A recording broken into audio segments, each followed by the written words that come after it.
कैसा लगा है? पैर में झुक के पांव तले की जमीन खिसका दी ने। ये मेरा स्टाइल है, भावनगर के भावेश का। ए, तुझे क्या लगा तू पन यहाँ आएगा, जो मन है वो बोलेगा और मैं तेरा हुक्म बजाऊंगा? जी सर नहीं नहीं, मैं अपने मुंह से सबके सामने अपना भांडा फोड़ूंगा। अब तू क्या बोल रहा था? मेरा सच, मेरी शादी, मेरी छोकरियों, सबको जाके बोलेगा और सब सच मान जाएंगे। सबूत किधर है? साबित कैसे करेगा? पायल मैडम से पूछेगा कि उन्होंने भावनगर के भावेश को पैसे दिए प्रार्थना से शादी करने के लिए कि नहीं, और वो क्या बोलेगी? हाँ ना छोकरे ना। अरे पायल मैडम को छोड़, तू गांव से मेरी बीबी को भी उठा के लेके आएगा ने, तो वो भी वही बोलेगी जो मैं बोलूंगा। वो तेरी नहीं सुनेगी, वो मेरे इशारों पे चलती है। मेरे हाँ में हाँ, ना में ना बोलेगी, समझा ने? बड़ा आया सबको सच बताने वाला। जाके सबको बोल दे कि भावनगर का भावेश नायक नहीं खलनायक है। लेकिन कोई मानेगा नहीं, लेकिन मैंने जाके बोल दिया ना कि तू मेरी होने वाली बीबी प्रार्थना के पीछे पड़ा है, तो सब मान जाएंगे। ये जगह वही जगह है या कोई नई जगह है? मैं पहले भी यहाँ आया हूँ या पहली बार यहाँ आया हूँ? ये हो क्या रहा है? ये चल क्या रहा है? मैं जाऊं तो जाऊं कहाँ?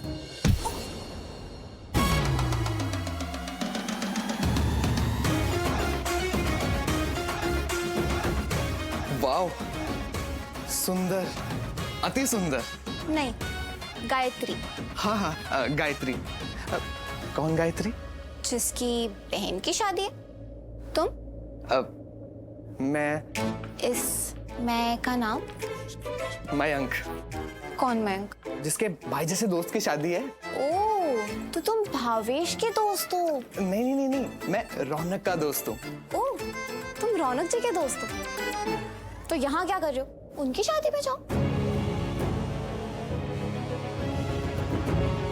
ये अपनी बहन की शादी भावेश से करवाना चाहती है या नहीं? लगता तो नहीं है,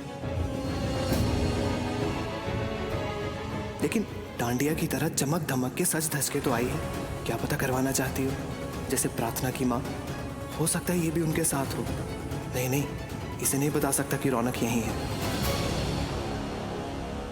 हेलो, क्या? रॉकी, तुम यहाँ क्या कर रहे हो? मुझे तो लगा था तुम सिर्फ मैसेज कर रहे हो, तुम तो यहाँ पर आ गए। तुम्हारे लिए आया हूँ पायल। मुझे लगता है मैं डिप्रेशन की तरफ जा रहा हूँ। पायल, अभी भी वक्त है, प्लीज उस रौनक के साथ शादी मत करो। नहीं, मैं रौनक से ही शादी करूंगी। अच्छा, प्यार तो तुम मुझसे करती हो, शादी का वादा भी तुमने मुझसे किया। यू आर माइन, तुम मेरी गर्लफ्रेंड हो और मेरी होने वाली बीवी, और शादी किसी और के साथ कर रही हो। मैं 2 दिन बाहर क्या गया, तुम उस रौनक के साथ शादी रचा रही हो। ये मैं नहीं होने दूंगा, ये शादी को मैं रोकूंगा। पायल, किस सोच में पड़ गई? सुना ना मैंने क्या कहा, उस रौनक के साथ शादी मत करो। पता नहीं मैं कहाँ खो गई थी। नहीं करूंगी, मैं रौनक से शादी नहीं करूंगी। पायल, अभी के अभी ना रौनक के रूम में चलते हैं, सब बता देते हैं हम दोनों के बारे में। मैं तो सिर्फ रौनक भाई की हेल्प कर रहा हूँ मॉम। नहीं, जो भी हो, तुझे ये नहीं करना चाहिए था। अगर रौनक नहीं है तो तेरे फेरे होंगे, तेरी शादी हो जाएगी और फिर स्मिता भाभी हाहाकार मचा देंगी। अरे इतना खतरा क्यों बोल लिया तूने हर्ष? प्रार्थना के लिए। प्रार्थना के लिए? तेरा दिमाग तो नहीं खराब हो गया ना हर्ष?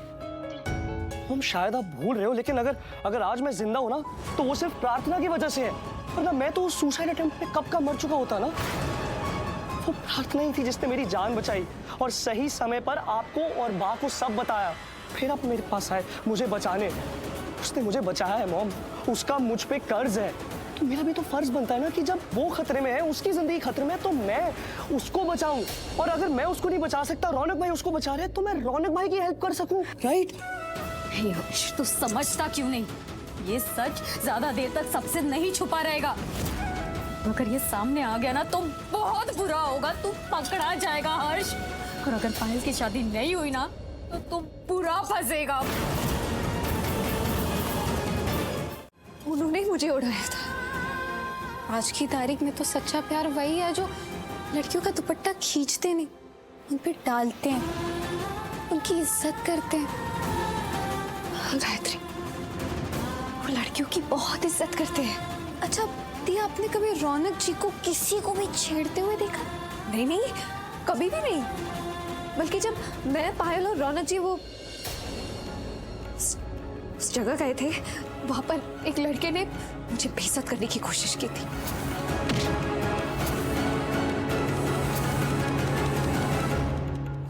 तभी भी रौनक जी ने मुझे बचाया था। वो उस दिन जब मैं भाविश के साथ ढाबे पर गई थी, भाविश ने ना बहुत कस के मेरा हाथ पकड़ लिया था। मुझे ना बहुत दर्द हो रहा था। रौनक जी ने मुझे बचाया था। हंसना दी, फिर क्या सवाल क्या जवाब। रौनक जी हमेशा आपकी इज्जत करते हैं, आप उन पे इतना विश्वास करती हो, वो हमेशा आपके लिए ढाल बन के खड़े रहते हैं, आप हमेशा उनके लिए ढाल बन के खड़े रहते हो। किस्मत हमेशा आप दोनों को साथ में लाकर खड़ा कर देती है। फिर क्यों इस प्यार को दोस्ती का नाम दे रहे हो दी? आप उस छछूंदर भावेश से ना शादी करके अपनी जिंदगी बर्बाद कर रहे हो।